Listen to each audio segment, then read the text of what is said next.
to our second man of the hour. A man that every single person in this room has great admiration for. Not only did he tame the beast, he somehow actually managed to improve the beast fashion sense along the way as well. Although, Mikey, I must be honest, when he started wearing the lime shirts, that was a bit too much. I blame you for that.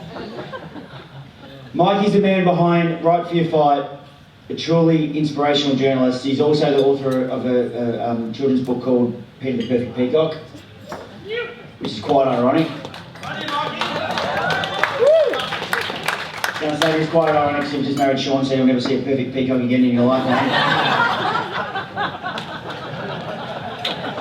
But he's the man that, without doubt, I've never in my life met a person that no one's had anything bad to say about until I met Michael Winn. Every single person I've ever met, I absolutely love him. He is the person that everyone here, if you took a vote right now, would say could do better. Can you please put your hands together? Michael Winn, please get up here.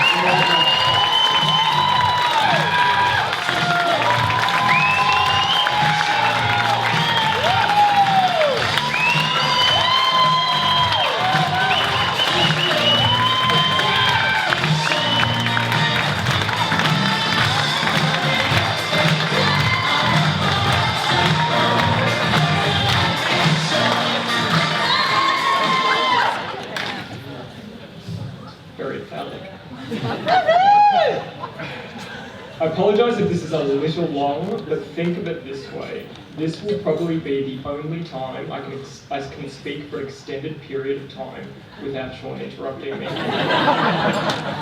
So I'll get this all out now and settle into a life of blissful silence. Plus there's alcohol available, so knock yourselves out. On behalf of my roommate and myself, I want to start by thanking everyone here for making the time to come down to Torquay to be a part of this special day. Being able to be here with you all to celebrate really does mean the world. But this day is bigger than just having to work that little bit extra to find a wedding card that doesn't mention the word bride, wife, or missus. It's so much bigger than two homos getting hitched. Today is all about the love that exists in so many different forms that has been shown to us over our lives and celebrating life together, leaving the negativity of the world on the outside of these walls.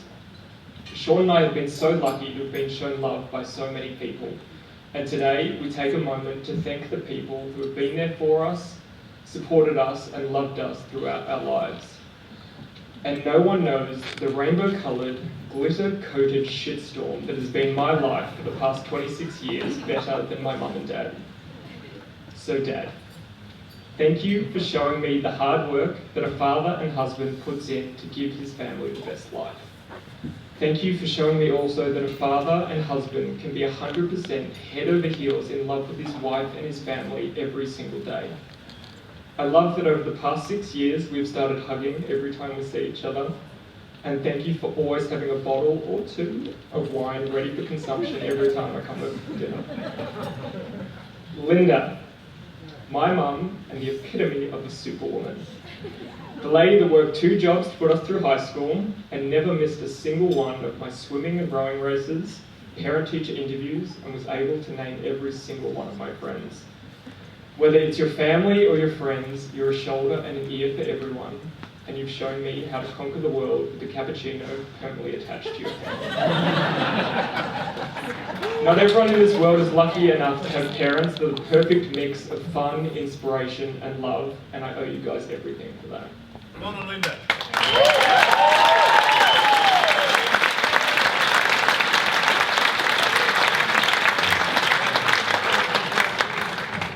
My brother Andrew,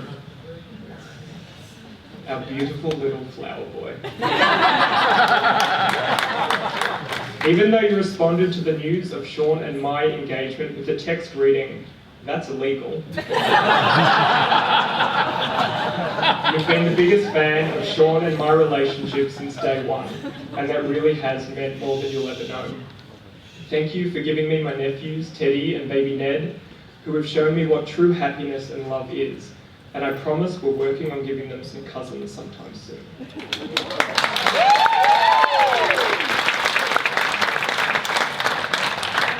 Olivia, You've been the best sister and friend that anyone could have asked for over the past 26 years. Our childhood predominantly consisted of us hiding in the other room at social events. So thank you for getting me out of my shell and into my life. Whilst I may never understand your love of other people's feet, she is a podiatrist, not just weird. The love and friendship you have always given to me has made life so much more enjoyable. Melissa and Jaden, my newest siblings, one of you has loads of hair and is really loud, the other has no hair and is quiet. But you're both excellent and I can't wait to hang out as a posse of siblings together until we're all old. And to my grandparents, my aunts and uncles and my cousins, my life is great simply because you guys are in it. Family lunches and dinners are something I always look forward to because I know that whatever front door I walk through, there will always be memories made and love shared. Mama, thank you for organising the flowers today. And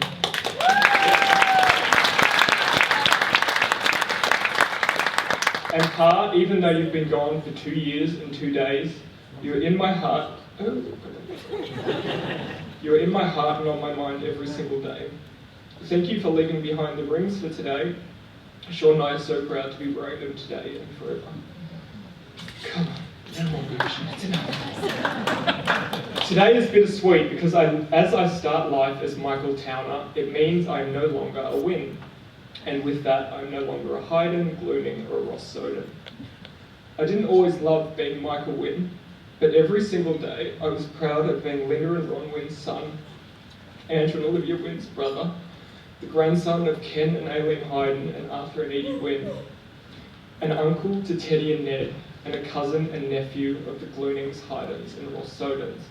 So thank you to my entire family for being a source of pride for myself and for being a place of love and strength throughout my life. In my 26 years here, there has been no more heartwarming experience than being welcomed so openly into the Towner family. And in a family where Saturdays are for footy and work is done in high vis with heavy machinery on work sites, this little fairy fitted right in. There's not many people that call me a poof as a term of endearment. That was until I met my father-in-law. Although he looks like a bikie, and he has the most utterly terrifying glare I've ever seen. Underneath those tattoos is the most kind-hearted, caring man I've ever met.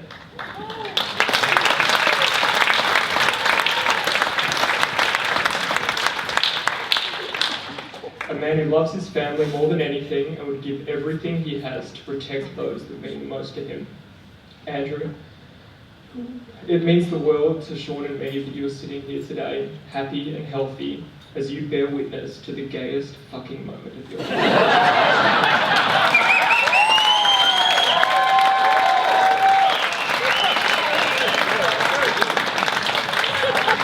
And to Trace, I don't know how you've put up with Sean for 32 years. But you've done such an incredible job of raising him to be a kind and respectful man. Kindred spirits though we are, with our love of Towner men, love of smashing bottles of wine, and being hyper-emotional, there is no way that I could ever measure up to the enormity of your heart and the love and care you show every day for your family, your friends, and anyone who has the extreme good fortune of coming across you in their lives. Still crying, Trace. I've heard you're not meant to like the in-laws, but to be honest, I prefer you both over Sean.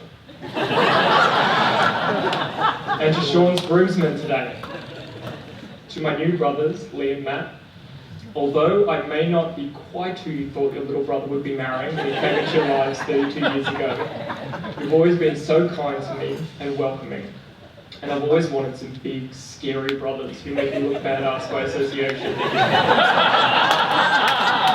Instead, I got stuck with a 32-year-old child. And Aaron, Sean's best man today and best friend in life, although you're exactly 1 year younger than me, when I grow up, I hope to have an impact on the world as positive as you have. I've never met anyone as universally liked as you, and I thank you for being the sensible one in the wedding party today, which really is saying something.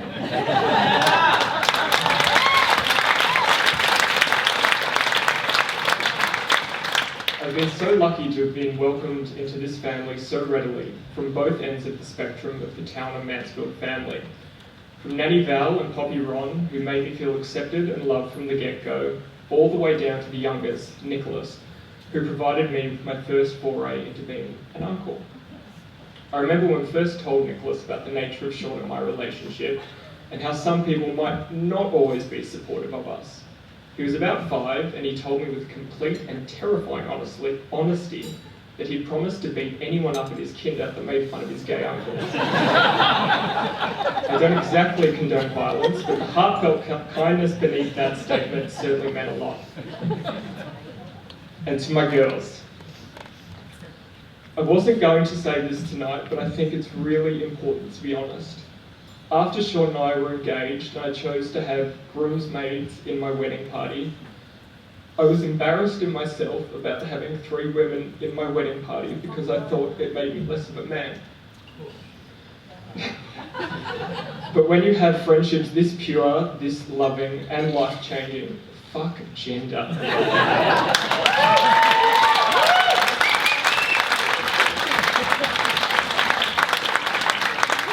We really need to be appreciative and grateful for everything we have, and I'm thankful every day that I have 3 powerful, loving women by my side throughout my life. Jessie. She's been my everything since I met her in my first week of uni. Granted, for no reason, I fucking hated her and her sensible mum haircut. But the next day in class, she sat next to me and I haven't stopped laughing since. Whether we're passing out drunk at concerts during the first song and waking up during the encore, or moving interstate to become journalism superstars, you've been the greatest housemate, wingman, and best friend I could have ever hoped for. And with the divorce rate as high as it is right now, it'll be no time before the 2 of us are married. And we can finally have the life we've planned together.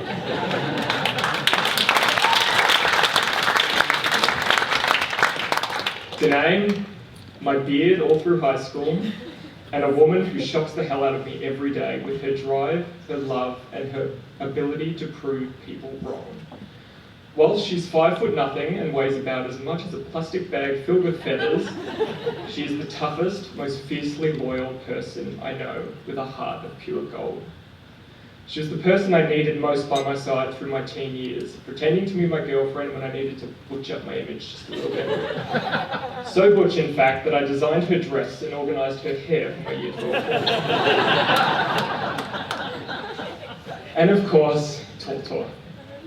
It's no exaggeration that we've been the best of friends since you fell out of your mum 26 years ago.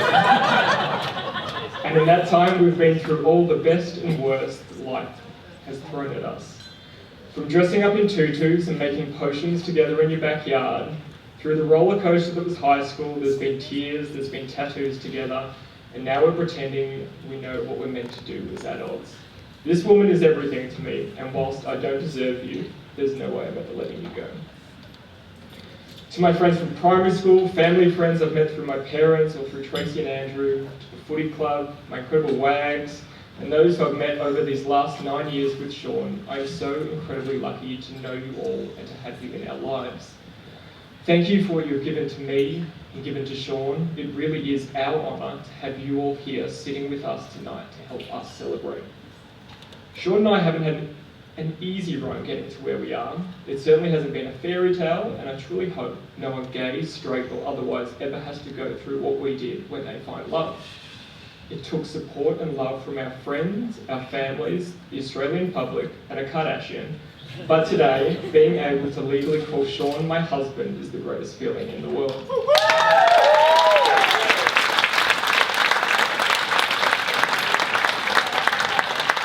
And whilst we may not have had the perfect fairy tale romance, we got our happy ending.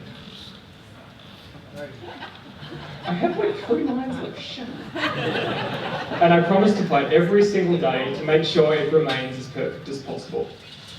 And now to Sean, to sum it up, Andrew. Sean, hubby, you've somehow fallen in love with the boy who has the body of a praying mantis and a nose bigger than Julia Gillard's. Thank you for taking on this complete and utter hopeless case and making him feel strong, talented and beautiful every single day. Thanks also for organising champagne glasses tonight that are big enough for me to put my nose into. I've never kissed a boy in front of as many people as I have today, but you make me feel braver than I ever have before. And I'm proud to be by your side today and every day for the rest of our lives. Who would have thought that getting a job at a yogurt store would be the best decision I've ever made? Getting here wasn't easy, but I'd do it all over again just to get to this moment here tonight. And so, my love, my husband, I said you couldn't drink too much tonight until after the speeches were done. Well, the speeches are done, so let's get fucking rowdy. Thank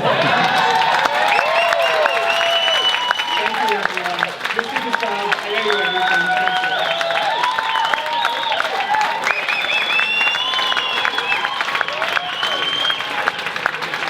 Come on, everyone stand up right now, come on.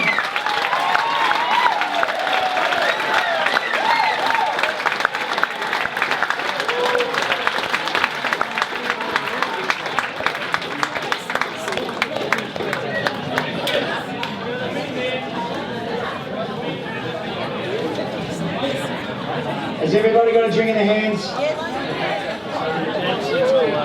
Everyone get a drink in your hands.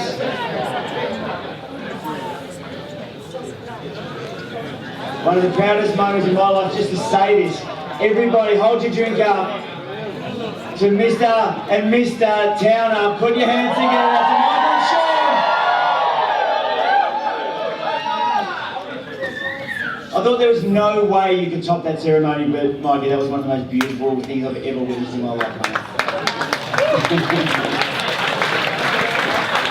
So we're going to do the cutting of the cake now, so if anyone would like to come over and don't get the photographer's way, but come over and witness this. Special Hey, you do know when you cut the cake, you've got to kiss the news boy, don't you, Sean? That's